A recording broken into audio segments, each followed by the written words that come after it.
एक बार एक शिक्षक संपन्न परिवार से संबंध रखने वाले एक युवा शिष्य के साथ कहीं टहलने निकले। उन्होंने देखा कि रास्ते में पुराने हो चुके एक जोड़ी जूते उतरे पड़े हैं, जो संभवतः पास के खेत में काम कर रहे गरीब मजदूर के थे, जो अब अपना काम खत्म कर घर वापस जाने की तैयारी कर रहा था। शिष्य को मजाक सूझा। उसने शिक्षक से कहा, गुरुजी, क्यों ना हम ये जूते कहीं छिपाकर झाड़ियों के पीछे छिप जाएं। जब वो मजदूर इन्हें यहाँ नहीं पाकर घबराएगा तो बड़ा मजा आएगा। शिक्षक गंभीरता से बोले, किसी गरीब के साथ इस तरह का भद्दा मजाक करना ठीक नहीं है। क्यों ना हम इन जूतों में कुछ सिक्के डाल दें और छिप कर देखें कि इसका मजदूर पर क्या प्रभाव पड़ता है।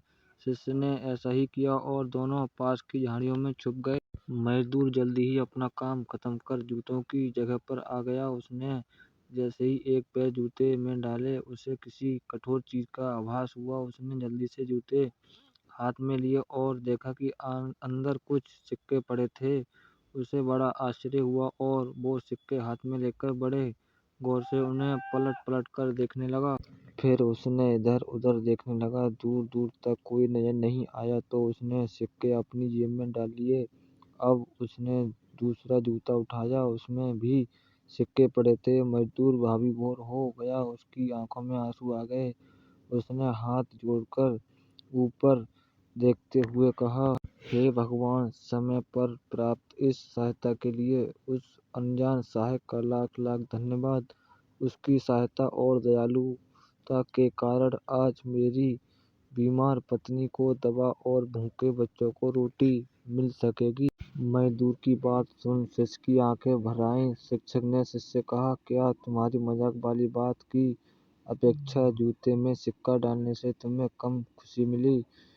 शिष्य बोला, आपने आज मुझे जो पाठ पढ़ाया है उसे मैं जीवन भर नहीं भूलूंगा। आज मैं उन शब्दों का मतलब समझ गया हूँ जिन्हें मैं पहले कभी नहीं समझ पाया था, कि लेने की अपेक्षा देना कहीं अधिक आनंददायी है। देने का आनंद असीम है, देना देवदत्त है।